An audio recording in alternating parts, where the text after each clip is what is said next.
And shakers of the world, and this is inside information. You're not going to learn this reading a book. When you learn who the bloodlines are, it totally changes your view of history. Shortly after publishing this research, he was sentenced to 9 years in federal prison. Nothing is as it seems.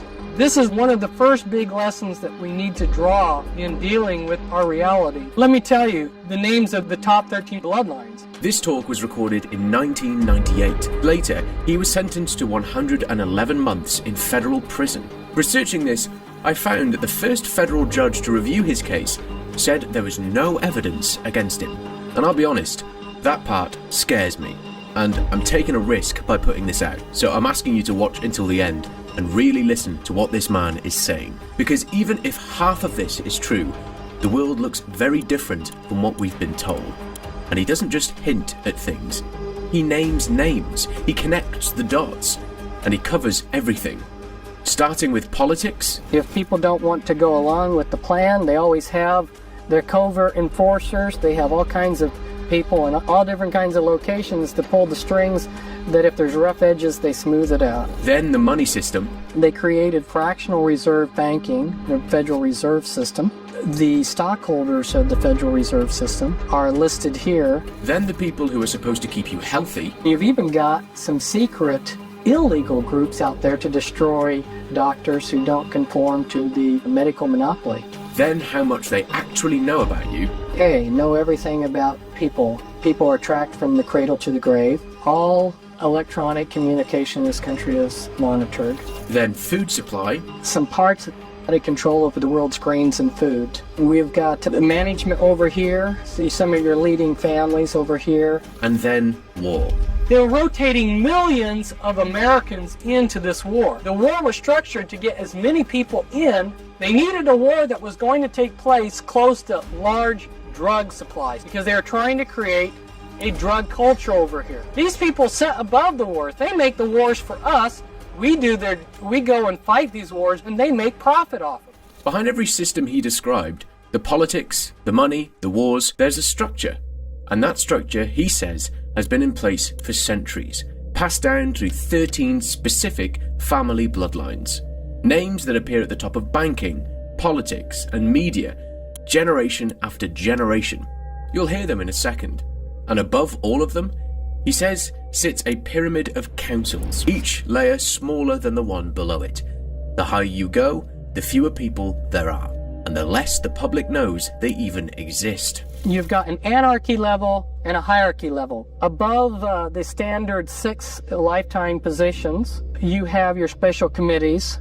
You got your council of 3, your council of 5, council of 7, council of 9, council of 13, or your Grand Druid Council. You've got your committee of 300, your committee of 500. They made a decision to go with 500 multinational corporations. Your Fortune 500 companies are equivalent to your committee of 500. 500 of the most powerful corporations in America, all in one place. And between them, they cover almost every industry that exists. Technology, banking, healthcare, defense, food, media, energy. Apple controls the device in your pocket. Microsoft runs the software on your computer. JP Morgan moves your money. Johnson & Johnson make your medicine. Exxon fuels your car. Lockheed Martin builds the weapons that your government buys. And Google decides what information you see first when you search for anything. These are not separate worlds. They are connected. The same investment funds own shares in all of them simultaneously. BlackRock, Vanguard, State Street, 3 companies that most people have never heard of, sitting as major shareholders across hundreds of these corporations at the same time, across every industry, all at once. Now, Fritz says they would use 500 multinational corporations as their operating layer, the visible face of a much deeper structure. 500 corporations covering every system that runs your daily life. That part is not a theory. That part is just a fact. We have these elite bloodlines that think that they're divine. They talk about us in their writings as cattle. They think that they're divine. That's what it means. Let me tell you the names of the top 13 bloodlines. Astor, Bundy, Collins, DuPont, Freeman, Lee, Kennedy, Onassis, Rockefeller, Rothschild, Russell, and the Merovingians, which the British royalty is part of the Merovingians. That's a 13th bloodline, as it's called, and the Van Dyne family. Well, Princess Di is related to the Astors, the Bundys, the Collins, the DuPonts, Freemans, Rockefellers. Yeah, she's related to J.D. Rockefeller. And yet they say, that Prince Charles married a commoner, and she's got more blood practically than he does. These are the 13 families Fritz names. Some you already know, some you've never heard of. All of them, according to him, sit at the very top of the same pyramid. The Rothschilds built the first international banking network in history, financing entire governments and wars simultaneously. Today, Rothschild & Co. still operates globally as a private financial advisory firm controlled by the family. In 2023, they quietly bought back all public shares of the company to take it fully private again. The Rockefellers took control of American oil through Standard Oil, at one point owning 90% of all US refineries. Those pieces became ExxonMobil and Chevron. Today, the Rockefeller Foundation actively shapes global health policy, food systems, and energy transitions across entire continents. The Astors bought Manhattan real estate when it was worth almost nothing. They held it for generations. The name is still on some of the most expensive properties in the world. The DuPonts made their fortune in gunpowder. Keep that in mind, Fritz goes deep on war later in this video, and the DuPonts come up again. Then they moved into chemicals. Products they developed are inside your clothes, your kitchen, and bulletproof vests right now. The Kennedys entered politics and never left. One became president. Two were assassinated. The Onassis family controlled one of the largest private shipping fleets ever built, at a time when controlling shipping meant controlling global trade. The Russells built early wealth through the opium trade and were connected to the founding of Yale University and the Skull and Bones fraternity. The Merovingians are a royal bloodline from medieval France. Fritz places the British royal family inside this lineage. Then there are the names most people have never heard. The Bundys had members inside the Manhattan Project, the CIA, and the Council on Foreign Relations. The Collins family has almost no public profile and no visible presence, which, according to Fritz, is exactly the point. The Freemans, the Van Doynes, and the Lee family round out the list. The Lee family, Fritz says, controls much of the financial infrastructure of East Asia. In the United States, here's the political process. At your high level, we've got decisions that are made. Those decisions are transmitted down to the national level. Okay, on the national level, we've got a group called MJ-12, Majestic 12. MJ-12 originally had 6 men from the executive committee of the Jason Society.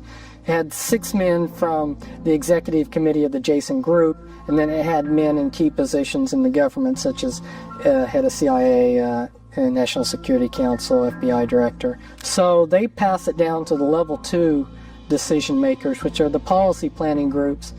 Policy planning groups include the Council of Foreign Relations, Trilateral Commission, Brookings Institute, the Business Roundtable, American Enterprise Institute, the Population Council, Resources for the Future, Urban Institute. These people make decisions. Okay, but they can't make all the decisions still. They pass some of the decision making on down to the research policy planning groups, and I've just listed a few of those. The RAND Corporation, the Stanford Research Institute, and the Hudson Institute. We have a problem. We need to get answers. We're going to create this research project or this research group to research this project. So then this group starts with all kinds of millions of dollars of funding, and they research for 10 years, and they come up with piles of research that researchers even like myself aren't going to wade through with their final conclusion, which, by the way, happens to be what the decision was made years before anyway. So then the newspapers, which are controlled by them, these are your opinion makers, who intelligence agencies, national news media, and government councils, they'll start broadcasting what this decision was. They're lackeys that make it look like the grassroots are in favor of this. They pass the legislation and it becomes law. And if people don't want to go along with the plan, they always have their covert enforcers. They have all kinds of people in all different kinds of locations to pull the strings, that if there's rough edges, they smooth it out. Think about how science actually works today. A researcher needs money to do research. That money comes from somewhere. Most of the time, it comes from a foundation or a university grant. And those foundations were built with the wealth of the same families Fritz just named. So, the researcher works, he produces results, and those results, consciously or not, tend to align with what the people paying him want to see. Fritz says the logic behind it is simple. You don't bite the hand that feeds you. Now take it one step further. A government announces a serious problem that needs a serious solution. They spend $5, $10, $50 million. They hire hundreds of researchers. They run it for years. The media covers it, the public waits. Then the conclusion comes out, and it's exactly what the people who funded it wanted from the beginning. According to Fritz, these studies were never about finding the truth. It was about producing a document that makes a predetermined conclusion look like science. Then the media covers it as fact, and the public accepts it because it came from experts, with funding, with credentials, with years of experience and research behind it. Fritz was talking about this in 1998. Back then, it was the media, the newspapers, the television, the people who controlled what millions of people heard and believed every single day. Today, that list got longer. Now it includes influencers, people with millions of followers who shape opinions, recommend products, and push narratives, sometimes without their audience ever questioning where that message is actually coming from. It was wild that I didn't know how close my own wife was to the Clintons. I didn't realize it at the time. How close was she to the Clintons? I mean, cell phone away, or hey, tell Ye to say this away, or hey, go out and use your platform to push the. Do you feel like at times you were manipulated by political forces through your wife? Attempt manipulation. I'll let you think about that one. If we go in and look at the financial element in the world system, how is that controlled? They created fractional reserve banking, the Federal Reserve System. The stockholders of the Federal Reserve System are listed here. If you can see some of the names there, you'll see Morgan, Rockefeller, Pine, Reynolds, Warburg, all the families there. And these people own the stock of the Federal Reserve. When the IRS collects our taxes, the first check that they write out is sent to the Federal Reserve to pay the Federal Reserve, which is a private corporation, for the use of their money. Here's something most people never learn in school.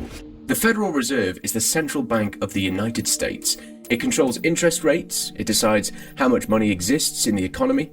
Every mortgage, every business loan, every credit card, all of it moves according to what the Federal Reserve decides. Most people assume it is a government institution. It sounds like one. It has the word federal in the name. But it is not a standard government agency. It operates as a hybrid structure, part public, part private, something that has no real equivalent anywhere else in the world. The 12 regional Federal Reserve banks are technically private corporations. They have shareholders. Those shareholders are member banks, and they receive dividends. The full chain of ownership behind those banks is not publicly disclosed. When the US government needs money, it borrows from the Federal Reserve. Then it pays it back with interest. That interest comes from taxes. Your taxes. In 2023 alone, the US government paid over $650 billion in interest on its debt. That's more than the entire defense budget. So the process looks like this. The government spends money it doesn't have. It borrows from the Fed. The Fed creates that money. The government pays it back with interest, and that interest is collected from the population through taxation. Every single year. Now here's the question worth sitting with. If a private institution controls the money supply of the most powerful country on earth, and that institution has private shareholders who profit from government debt, who is actually in charge? Like Rothschild said, I don't care who makes the laws of the country if I control the finance. The elected government that borrows the money, or the institution that creates it? Societe Generale, holding company that was set up by the elite. They use a lot of holding companies. One of the ways that they discovered to keep your business coordinated. Let's say you have 5 sons, you place each one of those sons into a different business, and then each of those businesses are controlled by a holding company. Nobody can even see that these 5 companies are interconnected. because they don't know about the holding company. And then I go into some of the important companies that like Archer Daniel Midland Company, your hide cartel, your grain cartel, and since Iowa beef. And then you've got your government enforcement groups like the USDA, which if you're not a company within the cartel, they can use the laws to destroy you. And then the manipulation like the weather. Now think about food, something even more fundamental than money.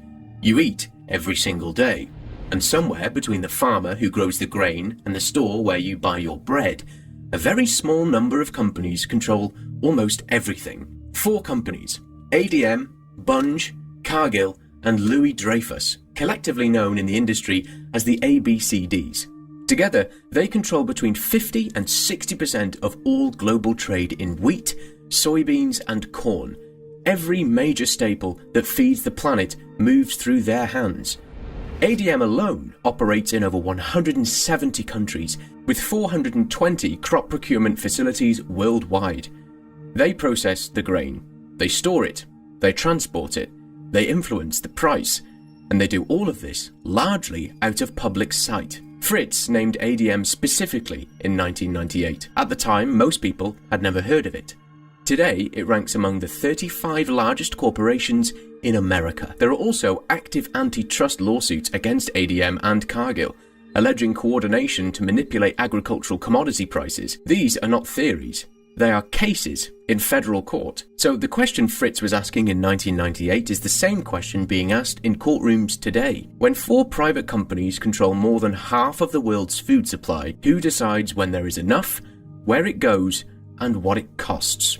This is another one of my charts. This is showing healthcare. You've got basically 3 different groups. You've got your patients and your public out here, and they're controlled because the resources that people have and your knowledge and the available care are all carefully controlled. And your doctors, they're controlled because their knowledge and training is very carefully controlled, and their resources are controlled, and their licensing and certification are controlled. And then you've got the legal system controlled to enforce all of this, and you've even got some secret illegal groups out there to destroy doctors who don't conform to the medical monopoly. The global pharmaceutical industry generates over $1.6 trillion in revenue every year. That is larger than the entire economy of most countries on Earth. Now, here's the part worth paying attention to. In 2023, the pharmaceutical industry spent $260 billion on research and development. That sounds impressive. But who controls that research? A study published in JAMA found that in 2014, pharmaceutical companies funded 6,550 clinical trials. The NIH, the main independent government research body, funded 1,048, and that gap has been growing every single year since 2006. So the majority of the science that determines which drugs get approved, which treatments become standard, and what doctors prescribe is funded by the companies that profit from the outcome. Remember what Fritz said about researchers, that the people who control the money control the conclusions. A 2009 investigation revealed that more than 1,600 Harvard-affiliated physicians had financial ties to pharmaceutical companies. Harvard, the most prestigious medical institution in the world. This is not a theory. These are documented financial relationships between the people who produce the science and the companies that sell the products that science recommends. Fritz called it in 1998. He said the researchers work for whoever pays them. He said the conclusions come first and the studies come second. The data today doesn't prove that he was right, but it does make the question harder to dismiss.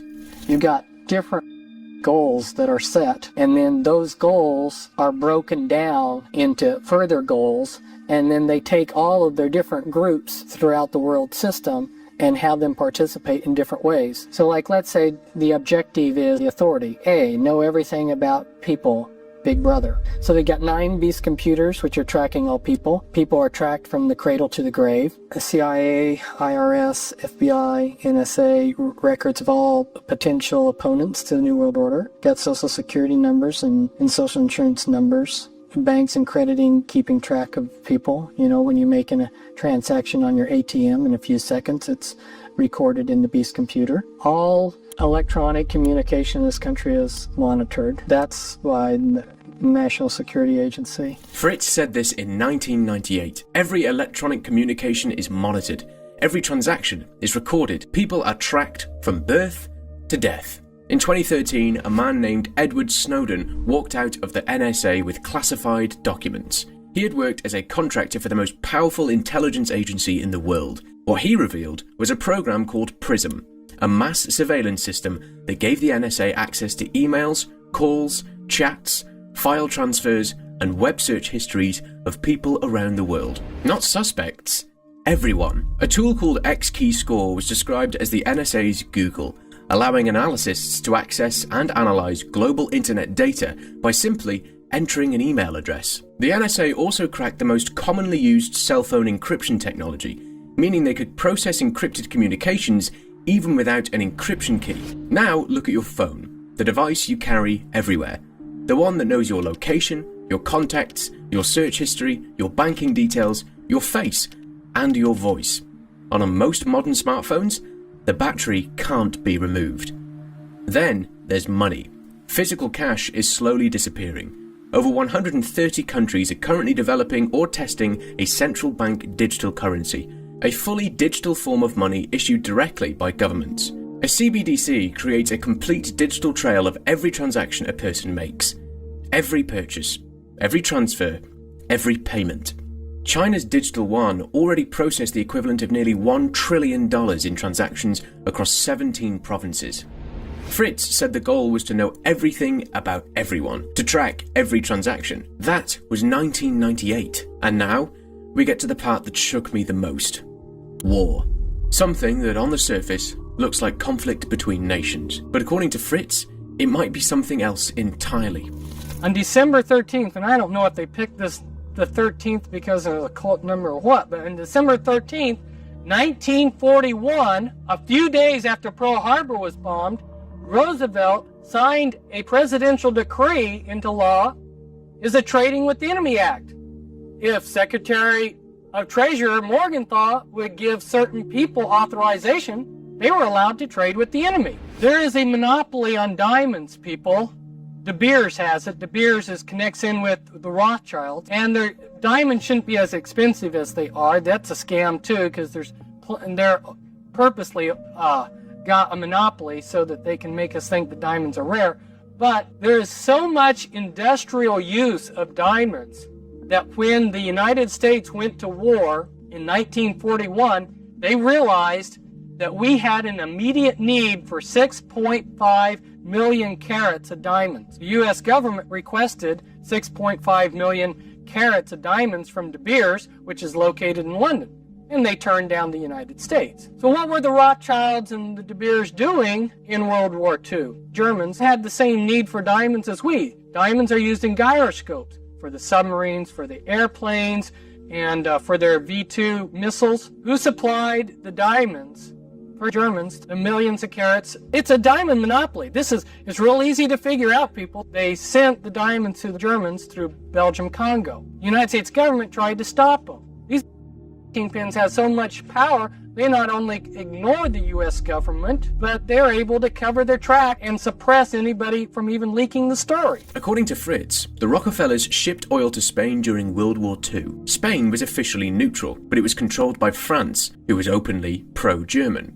And from Spain, that oil went directly to the other side. The US government was fully aware this was happening. What makes this harder to dismiss is the paper trail. Standard Oil, the Rockefeller company, had a formal partnership with IG Farben, the largest industrial corporation in Germany at the time. They shared technology, they shared patents, and they shared profits. Congressional committees investigated this after the war. The documents are in the National Archives. They are not hidden. In fact, a historian named Charles Higham spent years going through them and wrote an entire book about it. The book is called Trading with the Enemy. It's still available today. The chairman of Standard Oil at the time went to court over it. He did not deny it. Fritz says the German war machine would have collapsed in 1942. 3 years before the war ended, if that oil had stopped flowing. And the war connections don't stop with the Rockefellers. Fritz moves to another name on that list. Onassis. There were approximately 480, don't quote me on the number, something like 480 Greek merchant ships when the war began. There's different figures on how many of those Greek ships were. Some say all the Greek merchant ships were sunk. Onassis says, I think, 450 of the Greek merchant ships. You have to understand that Greece in the Mediterranean, you had all kinds of heavy fighting going on in the Mediterranean. Anything that was sailing was fair game for everybody. I mean, there were all kinds of activity going on. You had Germans and Italians and British and Americans. There were a lot of shipping sunk. I don't remember the figure offhand on how many ships Onassis had, but he had, I'm sure, over 100 merchant ships. The entire Greek merchant fleet, essentially, from one side or the other, was sunk during the war. But Onassis did not lose a single ship. That took collaboration at the highest levels of the Axis and the Allies. And then he moves to the DuPonts. The DuPonts, another family I expose in there. The DuPonts have had almost a virtual monopoly on making gunpowder. Every war that happens, they make millions and millions of dollars off of the gunpowder and all the other armaments. I would imagine if I was a DuPont, I wouldn't want peace to last too long. I mean, war is pretty lucrative. What do these cruise missiles cost? Think of this stuff. Wars have winners and losers, but there's always a third category. The ones who profit regardless of who wins. The weapons manufacturers, the oil companies, the banks that finance both sides, the pharmaceutical companies that supply the painkillers that follow soldiers home. Every major war in the last century made certain families significantly wealthier than they were before it started. The infrastructure gets destroyed, the population gets traumatized, and somewhere a contract gets signed. What was the Vietnam War all about? Well, if you look at the way they structured it, they didn't send over a unit en masse, and when that division had fought for a while, pull out the division, they rotated the guys in. So you had a year tour. They were rotating millions of Americans into this war. The war was structured to get as many people in to Vietnam as possible. And what did they want to do when they got the men over in Vietnam? They needed a war that was going to take place close to large drug supplies, because they were trying to create a drug culture over here. Why did they want a drug culture? A number of reasons. People are easier to control when they're addicted, makes big bucks. I'll be honest with you, everything Fritz said in this video shook me. I don't know how much of it's true. I'm not here to tell you what to believe. I'm here to present a different perspective on the world we live in.